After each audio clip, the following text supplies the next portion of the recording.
Hey everybody, welcome back to the High Gatsby Studio. Today I want to do something and I want to see if you can do it too. It has to do with bubblegum. Unfortunately, before we get started, I've got to get the gum just right. So give me just a minute.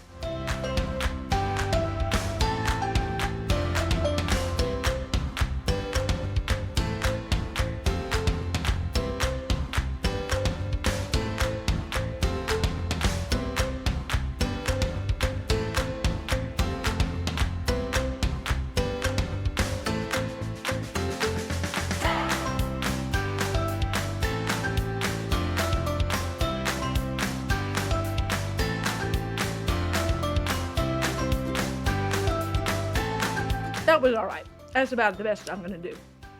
Now, the artist that I want to teach you about today kind of did some very interesting and creative art using this technique. No, he didn't use bubblegum, but he did use the same type of concept that I just did. And have I got a story for you? His name is Dale Chihuly, and he was born in 1941 in Tacoma, Washington. He says that his childhood was perfectly normal. He had a brother that he adored that was 6 years older than him. His name was George Jr. His father worked as a butcher, and his mother stayed home to take care of the two boys. Dale liked to play marbles and build model airplanes, collect National Geographic magazines. He would mow lawns, wash cars, and deliver newspapers. But Dale experienced some really big sadness. When he turned 15, his older brother was killed in a Navy flight accident. Oh, it made Dale so sad. He missed his big brother so much. And then, just 1 year later, his dad died of a heart attack. Now, not only was Dale sad, he was mad. Why and how could something like this happen? He got so upset he stormed out of the house and he went down the street breaking out the street lights. And he even crashed in the window of a police car. He did get into a lot of trouble, but thanks to his sweet mom and her persistence, he kind of pulled himself together. He had thought about quitting school, but he stayed and finished high school, and then, with her encouragement, he enrolled in the College of Puget Sound. While there, he took a class on textile weaving.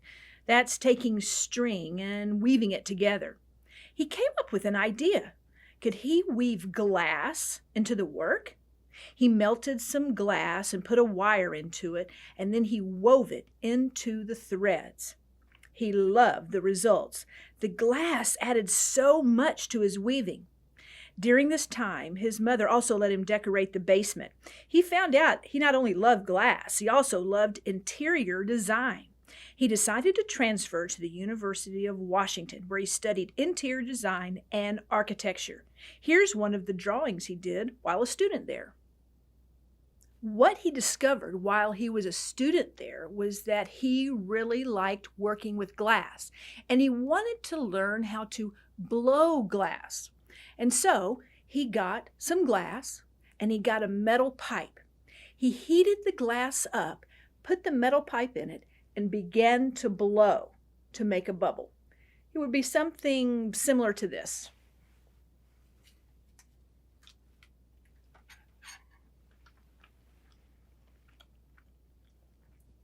Get glass, heat it up till it was soft, put it on a pipe, and then blow air. Oh, well, not like that, but you get what I'm saying? It made a bubble on the end. Anyway, unlike me, Dale was very surprised that he was able to blow a bubble onto the end of that pipe. He was mesmerized by it. There were so many things that he could possibly do with it, so many creations he could make. He decided he wanted some more training in glass blowing. So he began to research. He looked all over the country trying to find a school that would teach him about glass blowing. But what he found out was there weren't very many people teaching it, especially in college.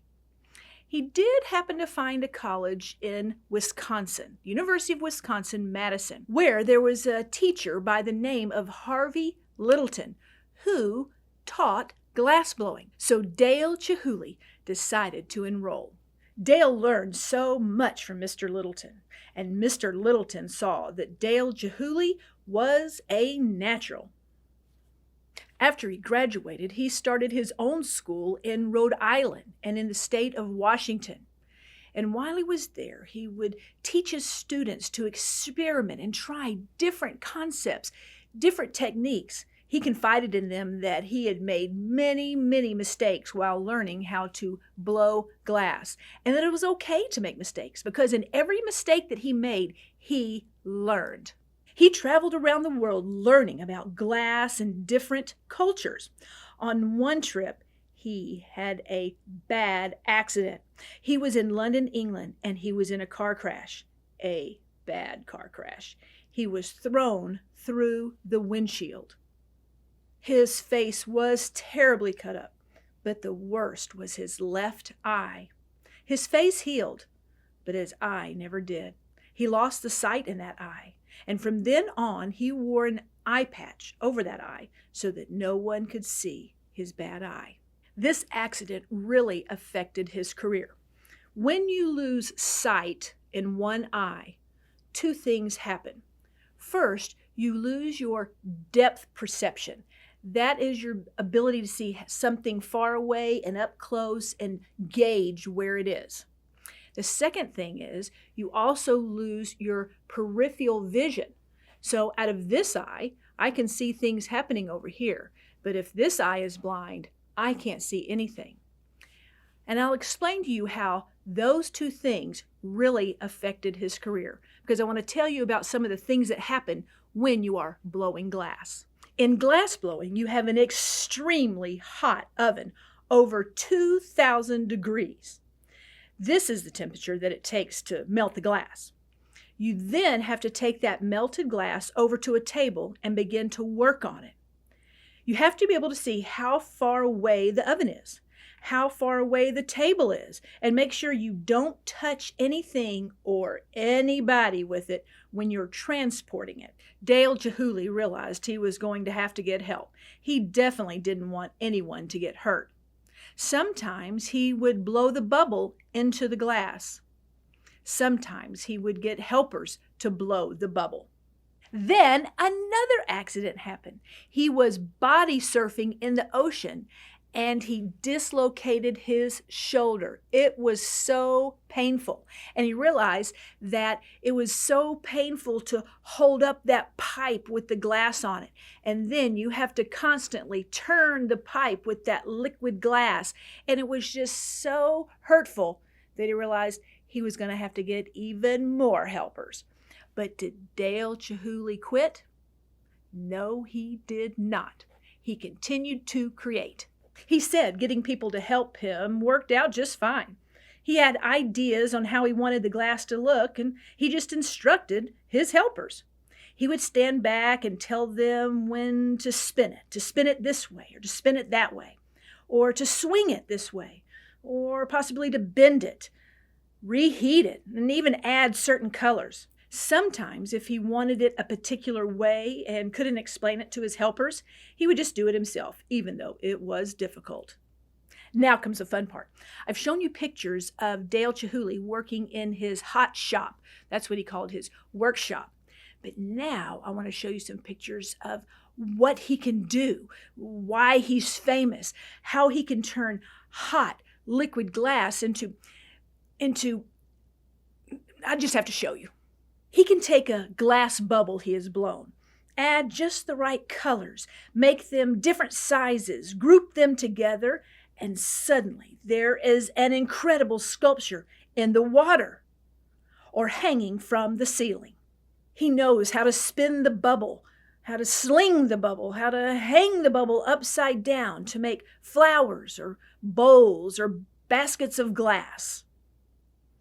Sometimes he lets the hot glass fold in on itself. Sometimes he lets the glass fold almost in half. Then he adds different shapes and texture, perhaps some squiggly pieces of glass, and suddenly you feel like you are under the sea. However, these are my favorites. He takes long strands of hot glass and wraps them around a metal tube until they are hardened. He will then melt them together like glue, and suddenly he has created this, and this, and this, this, and this. Take them outside, and you have this. And Dale Chihuly doesn't ever seem to stop. New ideas, new designs, new forms, shapes, and color combinations. Dale Chihuly is still living today, and he has a fabulous art museum called the Chihuly Garden and Glass Art Museum. It's in Seattle, Washington, where he resides. If ever you're in Seattle, I would strongly recommend you visit because I have only shown you a glimpse of what this incredible artist can create. In fact, don't be surprised if you begin to recognize Dale Chihuly's sculptures in your area of the world. Thank you for stopping by and studying Dale Chihuly with me. And remember, I need you to stay safe and stay healthy.